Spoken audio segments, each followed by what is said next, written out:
Hi, everyone. Welcome. Today's practice is we're really going to be focusing on shoulders and torso. So I'm going to ask you before you kind of get settled in, if you have two blocks, go ahead and grab those.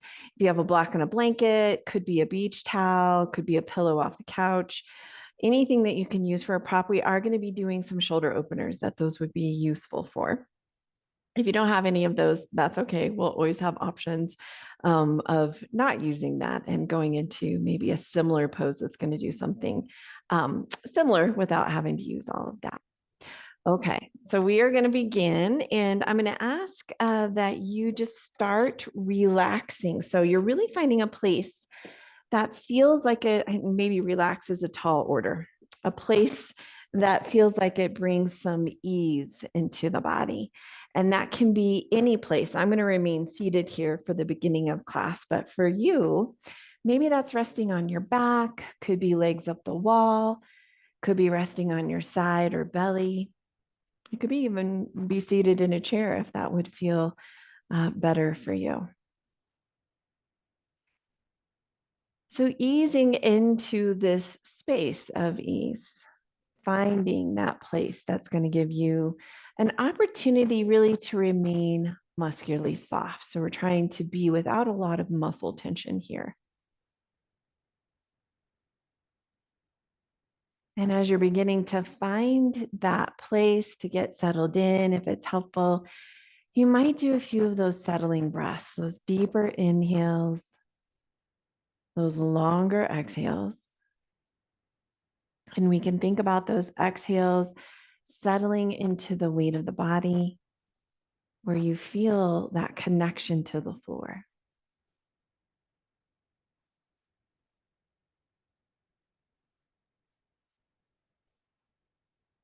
This is where we begin to sense some ease in the body, but we might also sense tension or resistance.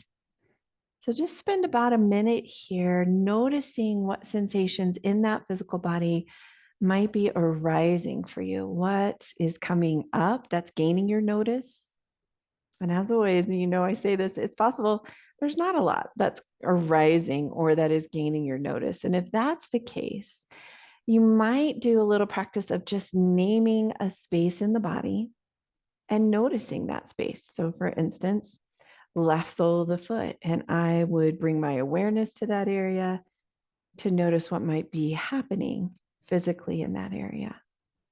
You can move throughout the body, naming different spaces and noticing what's arising.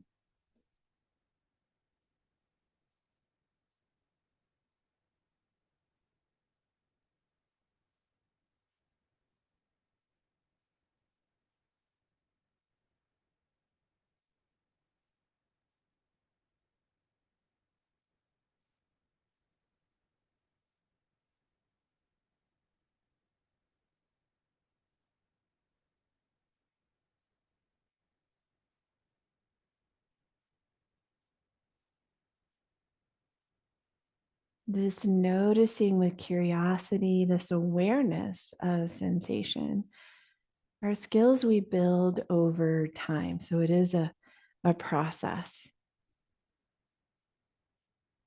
We begin to notice, to uncover a layer, and then there'll be another layer that we start to notice within the body. So just trusting that process that eventually, if again, not a lot is noticeable to you in this moment, that eventually there will be.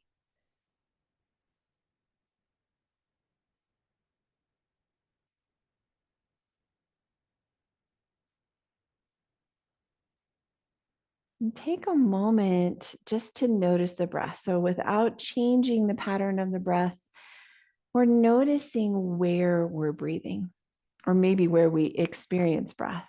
So sometimes that experience is temperature change, or it could be, the friction we feel in our nose or our throat. Perhaps it's the idea of something expanding on the inhale, maybe chest, maybe belly, and something releasing or even, in a sense, deflating on the exhale. Could be that chest, that belly.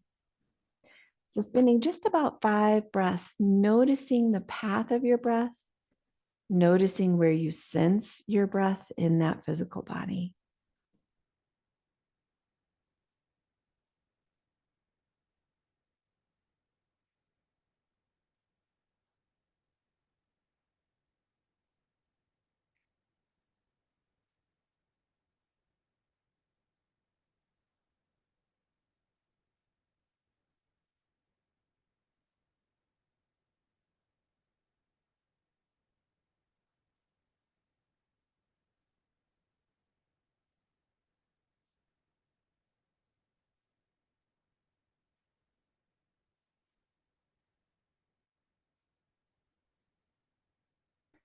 This sensing of breath is another way we start to really calm the chatter of the mind, to be present in our moment to moment experience. And maybe we'll leave past and future out of the equation, at least for this hour, that we can really remain present with our experience in the physical body. We're going to start to wiggle a little bit, maybe stretch a little bit, depending on where you're at, bringing some movement into the body. And as I mentioned, we're going to be doing more of a shoulder torso sort of series. Most of the yin part of the body, not most of it, all of the yin part of the body is really belly button and below. So our yin practice really focuses on opening up this lower part of the body. We're going to bring it a little bit higher today, just more for chronic stuff. Neck and shoulders is often what I hear in our practice that people would like to focus on. That will have an influence too on anything you might be feeling in the low back. So even though we're focusing on that area, we're going to get some stuff to travel up and down the chain. We're going to start with melting heart. And I just picked up my meditation pillow, but you could have a blanket, you could have a block, you might not need anything there. Melting heart for anybody working with shoulder stuff can be really challenging. And so you can think about what can you stack to bring the floor to you, meaning your forehead. And it's possible if you have neck and shoulder stuff that melting heart's just not going to be your move. So you might go into child's pose. And child's pose is where hips are all the way back towards heels and the head is resting on the floor as arms reach. You could also be on your back, drawing knees into chest to mimic child's pose.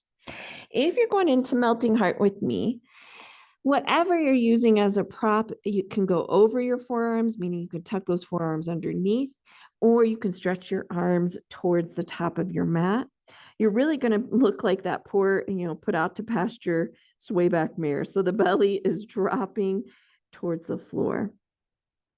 To ease some of the tension or compression in the shoulder, we've got right now our hips mostly above knees, but you can always shift weight back a little closer to the heels. You could cross your forearms and use your props stacked on top of forearms.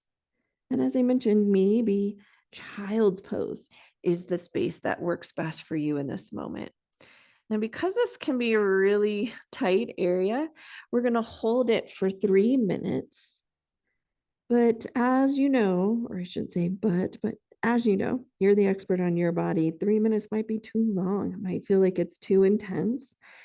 We don't want anything to feel like it's painful. So there may be discomfort. And often, especially in melting heart, there is discomfort, but only you'll know if it's shifting into pain. And if it shifts to pain, that's the body's message that something needs to change, that you need to change the pose, come out of the pose, rest, listening to what your body might need, again, moment to moment. This is a space, especially if it feels a little more challenging to be in this pose or uncomfortable, that you can notice your breath and you can count the number of beats it takes you to breathe in. And usually we do that over 3 or 4 breaths. And we take that average number of beats it took us to breathe in, and we see if we can exhale by 1 or 2 extra beats. That signals the body through the breath and the brain actually through the breath that we would like to be at ease. It can help us release some of that sneaky tension that might not even be in our awareness, or the very real tension and compression we feel in the shoulders. Using that slightly longer exhale to help deepen the pose, to help us ease into the pose without muscle tension. Now, while this might not seem like a shoulder opener, it definitely is. It helps release the tricep connective tissue, underarm connective tissue, front of the chest, and really right at that base of the rib cage connective tissue. So the stuff that is closing us down, rounding us forward, and over rounding our shoulder blades gets to release. And often, if you're that person that has sort of that mid back right between the shoulder blade pain or back of the neck tension, this can help alleviate some of that. We're releasing the front to release the back.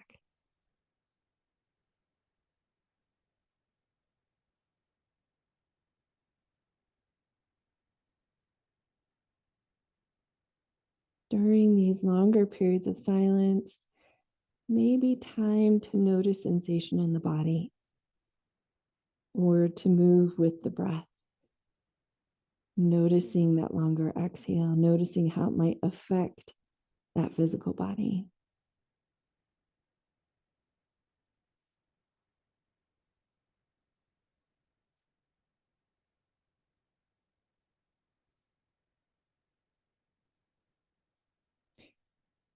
We'll all shift our hips back towards heels. We're actually going to end up meeting in a seated position. If you happen to be on your back, you'll be joining us too. But take your time. Sometimes we need some wiggling. Sometimes things feel stuck after holding a pose for a longer period of time.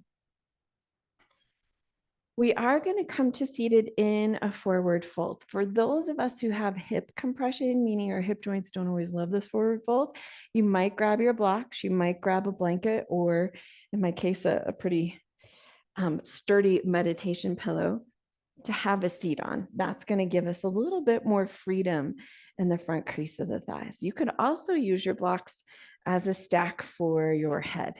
So you can build your little block castle there. So you might be on a prop. You might use props to rest the head.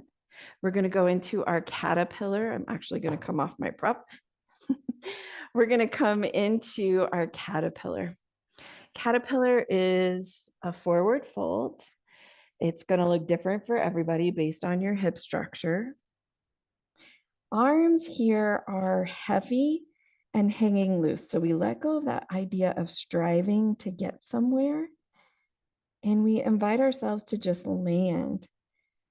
The body will land in a forward fold as much as it's allowed to through muscle tension, sometimes through muscle inflexibility, and then the way, of course, our bones come together.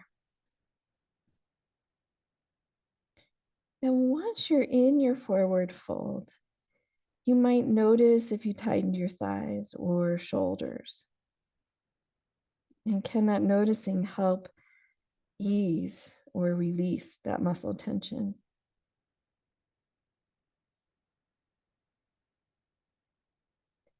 We're rounding the back here, counterbalancing the back bend we just did in melting heart. But we are addressing some of the yin part of the body. So we're going to feel perhaps some resistance, tension, or stretch in the backs of the thighs. Some of us feel this all the way through our calves and knees as well. Distance and how far you get is not important. Gravity is going to do all this work. Gravity will pull you closer to the earth as your connective tissue becomes more pliable. We're just doing the work of loading joints properly to find more release and mobility.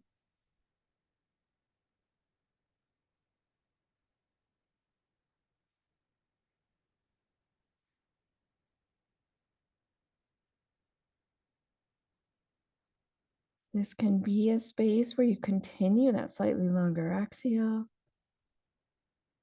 It might be a space where you're noticing physical sensation, or you're noticing the path of the breath.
You might notice if the mind has wandered, perhaps bringing it back to the breath or to physical sensations.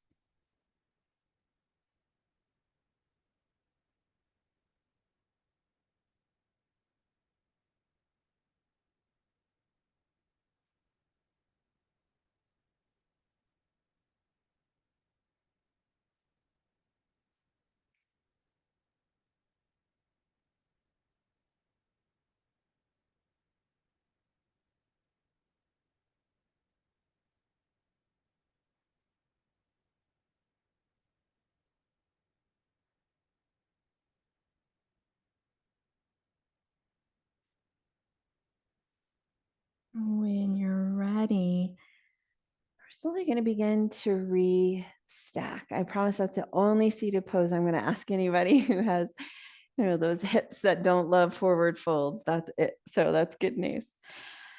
Take your moment to wiggle around, to move around. Excuse me. And then we are going to go into wide knee child's pose with a twist. For those of us for whom child's pose is tricky, know that you can relax on your back and bring your right arm overhead while your knees either stay bent and soles of the feet stay on the floor or knees come into chest. So possibilities here as an alternative: knees into chest, right arm overhead, or feet on the floor, right arm overhead. For those of us doing wide knee child's pose with a twist, we're actually going to come into tabletop. We'll have our toes fairly close together, maybe even touching it, but knees wide, and we're going to press our hips back towards our heels. We're going to start with our right arm. Our right arm goes underneath. If you've taken Yan with me, it's much like thread the needle. We're just going to be there for 2 minutes. So we'll send that right arm underneath, and the left arm is going to reach up towards the mat. Now, as my right arm goes underneath, I'm resting on the right side of my head. It might be helpful to have a pillow there to bring the floor to you. We're opening now shoulder blade area, but we're also putting some deep compression on the front of the chest. So we talk, or I do, talk a lot about what we're releasing, but there's the whole opposite component of what we're compressing. We're squeezing tissue, and eventually that squeeze of tissue, when we release it, is going to be flooded with new blood, all kinds of good nutrients to the area.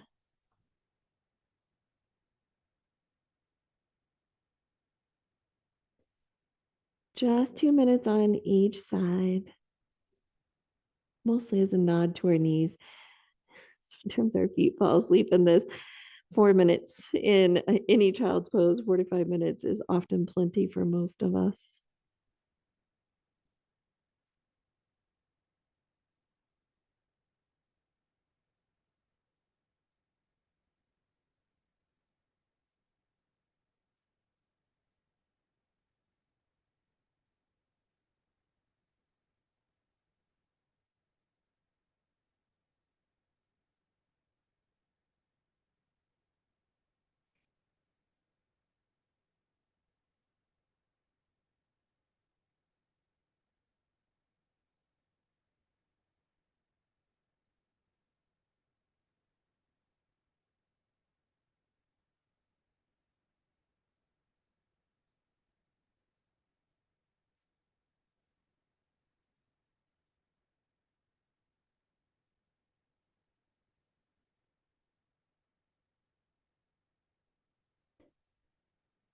We're going to begin to really unthread that needle. Take a moment in the center, just changing, wiggling around anything you might need to. For those of you resting on your back, you might want to stretch legs and bring hands down by your side. We'll be moving to the other side when you're feeling ready. Just 2 minutes, not just 2 minutes. It could feel very long if your shoulders are pretty tight. I'm actually going to use a pillow here so my microphone doesn't get too muffled. Left arm this time goes underneath, head is resting. Right hand goes towards the top of the mat.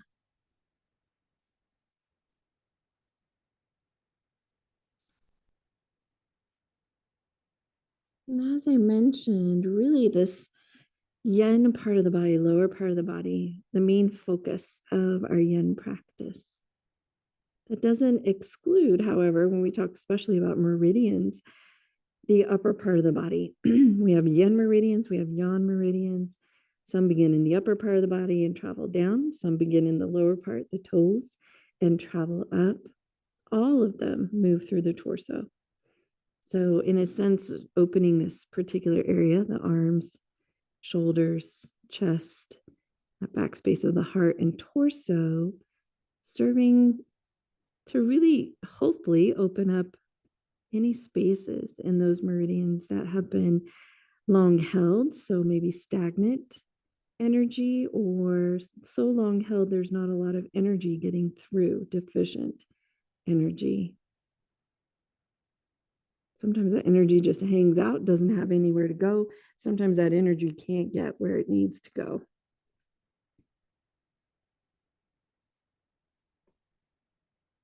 I will say, since I mentioned meridians, these upper meridians through the arms, through that heart center, through the chest, associated with the large intestines and lungs, and the small intestines and heart.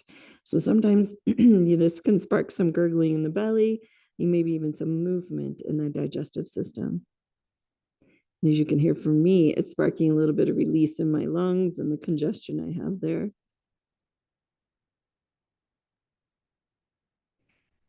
We're going to go ahead and release. And again, maybe take a few moments to wiggle around what might feel good.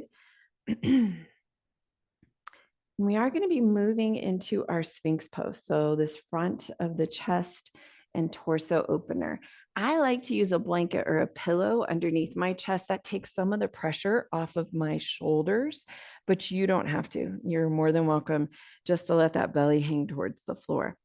Now, for those of us who this feels like way too deep of a back bend, feel free to cross your forearms, rest your forehead on those crossed arms.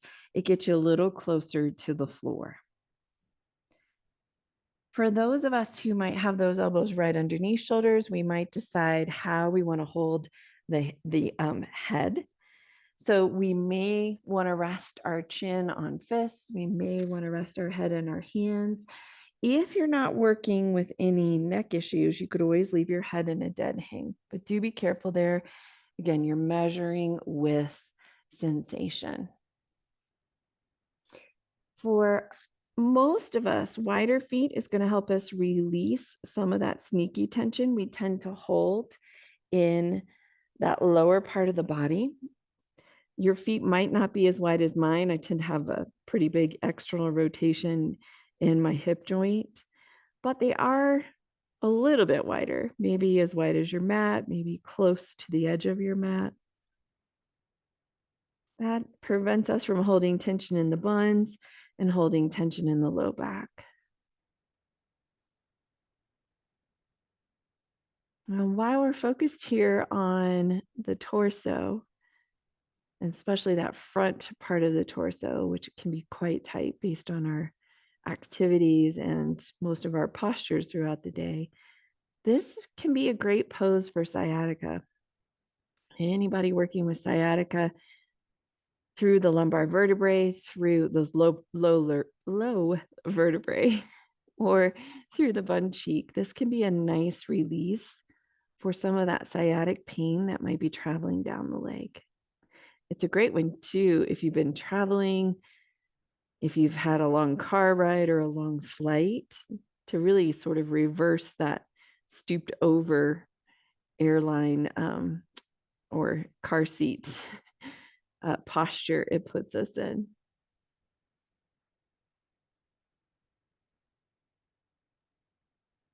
Again, this may be a space to focus on breath. Might be doing that longer exhale. Maybe we're just noticing the path of the breath. We could notice sensation with curiosity, that physical sensation moving through the body.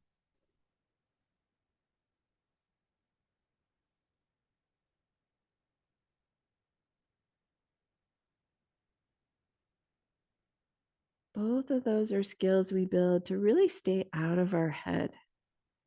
Head and brain are, there's a whole default part of your brain that is constantly working, thank goodness. That can be kind of noisy. Then there's our conscious awareness, which can also be kind of noisy and often noisy about what has been or what is coming up rather than what is in this moment. If you'd like to quiet the noise, returning to noticing breath or sensations in the body.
We are going to start releasing the pose. It might feel good for a moment just to press back into child's pose, or maybe you've got another wiggly sort of space in mind. I'm going to do a little cat cow here, just around. Our next pose is going to be knees into chest. So we are going to be resting on our back. If you like to have something underneath the head, I'd recommend grabbing a blanket or a pillow. And you can take your time, come in here to rest on your back. Knees into chest. And I should mention, now that we're all comfy, right? This can always be done on the wall. For instance, if I'm up on the wall, I would just slide my feet down the wall to help push those knees into chest. I might even have a blanket underneath my pelvis to make that a bit more of a release. That's for folks who really can bother this front crease of your thigh. If you're doing knees into chest, while I say it's knees into chest, what's more comfortable for me tends to be my knees out towards my underarms. So you might go a little bit wider. You can let those thighs frame the rib cage, especially if breath feels a little bit impeded by drawing those knees in. You can hang on outside of shins, behind thighs. I tend to hang on and link my fingers to make it as most, I should say, as easeful in the arms as possible. Sometimes reaching for those knees can create a lot of tension in the neck and the shoulders.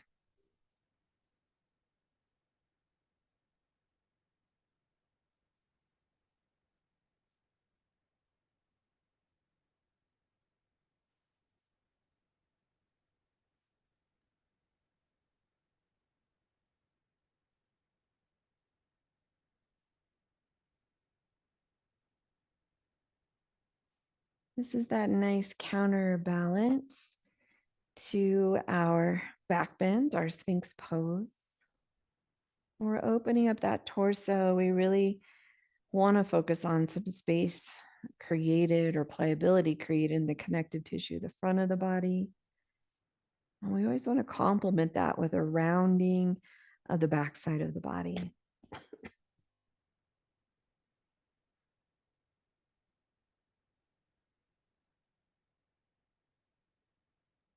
And we might check in with that jaw, see if we're clenching it.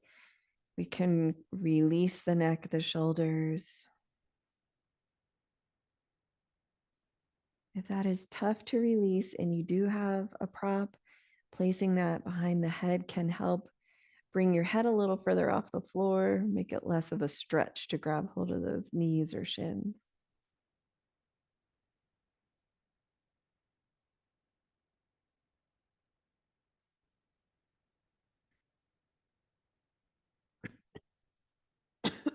Pardon me.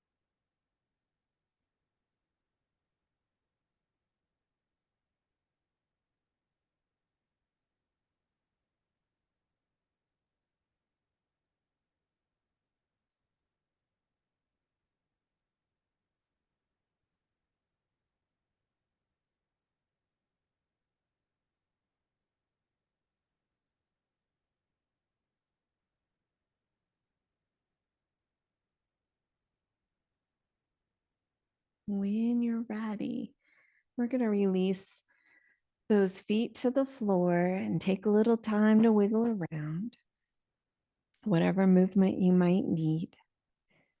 We're going to be doing a twist that really focuses on the torso and the front chest collarbone area. I'm actually going to demonstrate on my left side, but you're going to start on your right side.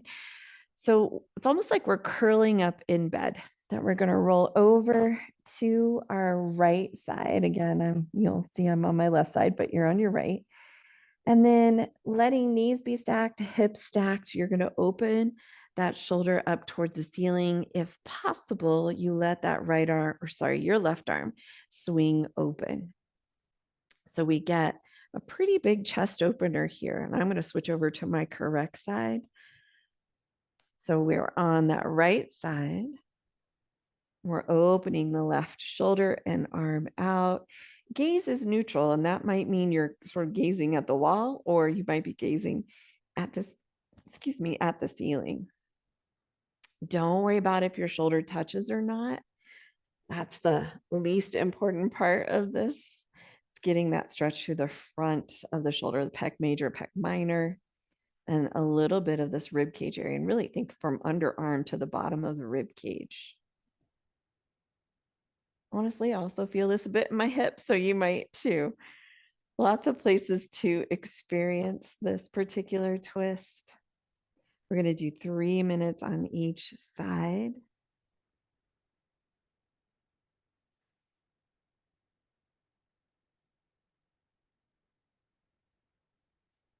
And we can return that awareness to either breath or body sensations, that noticing with curiosity of what's arising in the body, what might be happening with a breath, or maybe you're using that slightly longer exhale.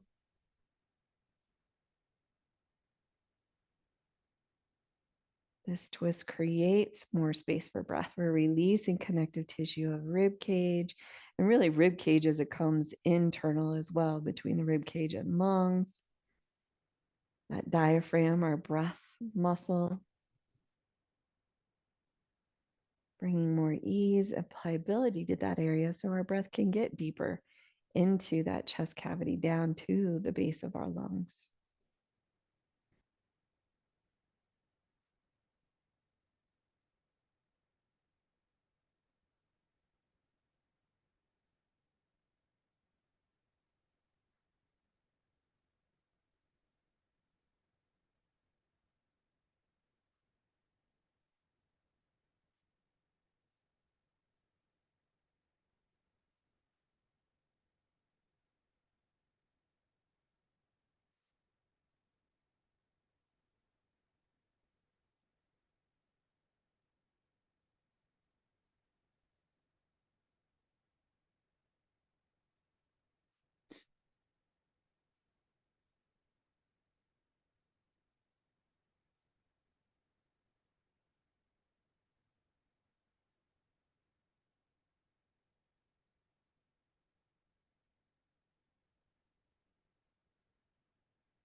To release this pose, I'm going to ask you to roll back over to your right side for a moment. Again, like you're curled up here and ready for bed.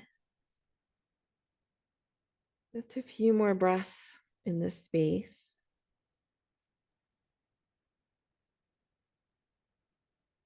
And then we're going to roll over, all the way over to our left side. So we're curling up left side, and you might have something underneath your head supporting it.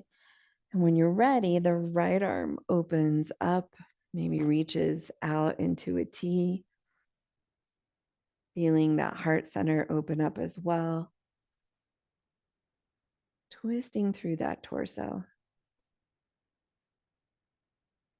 Don't worry about if the shoulder doesn't make it to the ground. Often it's unlikely to.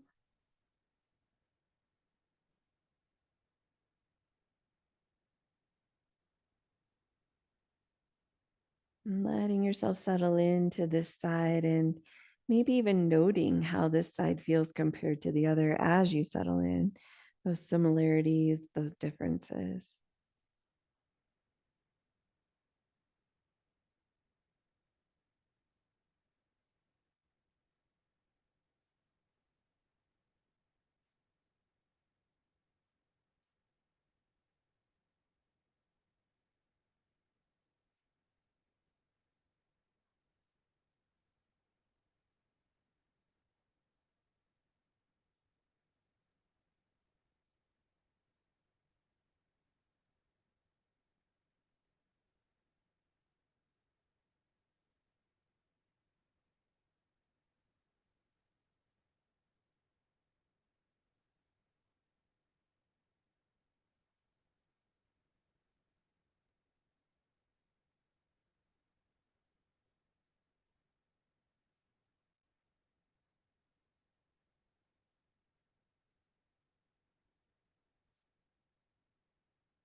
We're going to release the side the same way we did as the other, rolling over to curl back up on your left side.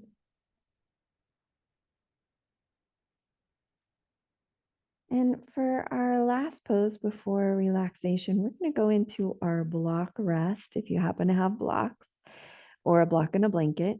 If you don't have either of those, before I show you how to do that, we're going to go into constructive rest pose. So you'll have feet wide. What's hard to see is my knees have dropped towards each other. My arms wrap around my heart.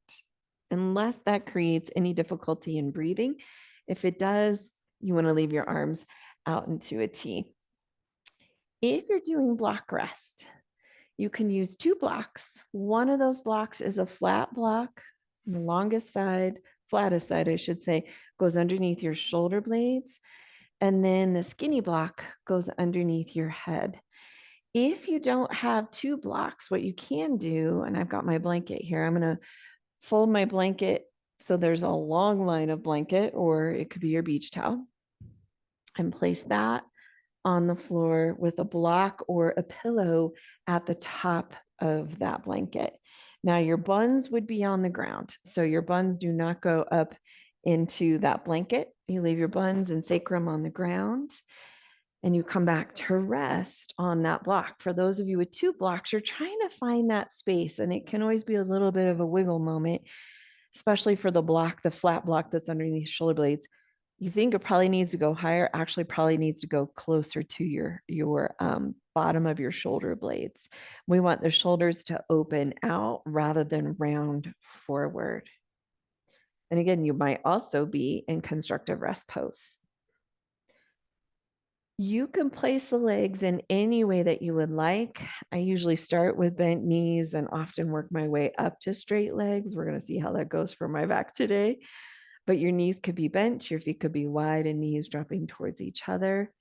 Some of you might find resting in reclining butterfly here while you're on blocks is comfortable for you. So that might be a space as well.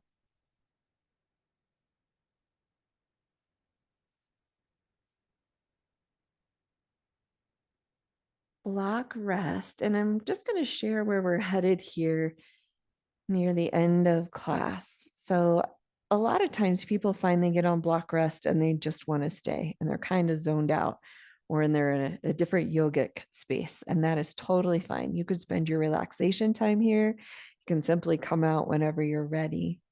I will quietly try to transition us so not too disruptive for anybody who wants to stay in block rest into our final relaxation space. I'll get you settled in and then I will quietly log off so you can stay as long as you would like in final relaxation.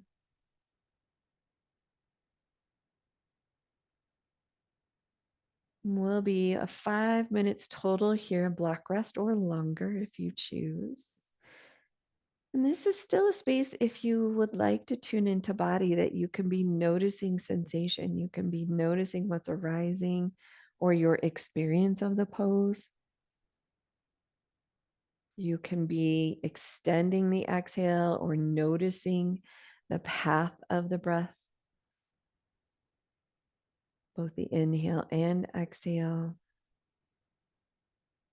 It might be a space here at the end of class where you want to notice nothing. You're ready to fully embrace that sense of ease and maybe have reached a space of relaxation. So letting your mind go, not directing it towards sensation or towards breath.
For those of you who would like to transition into a different space, coming off of your props,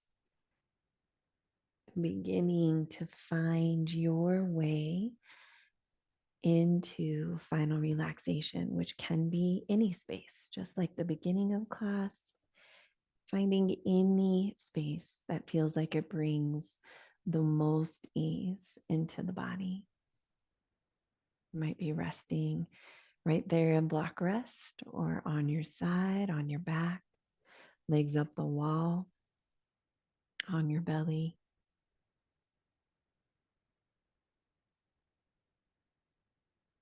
And as you're easing into that space, you might use a few of those deeper inhales, those longer exhales. You can think about those exhales settling into the weight of the body where you're connected to the floor.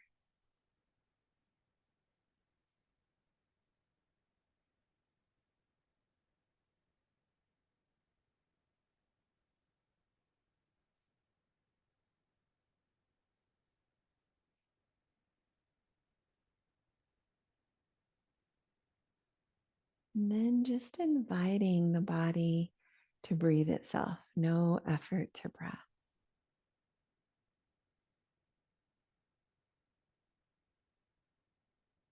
We invite those longer pauses between thoughts that might lead to a quieting of the chatter of the mind.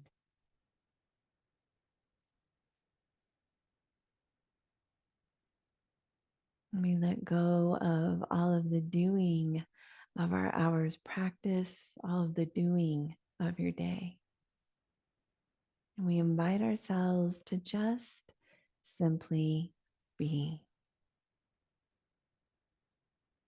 To be resting here in a sense of ease, maybe even a sense of well-being. Resting in ease and well-being for as long as you choose.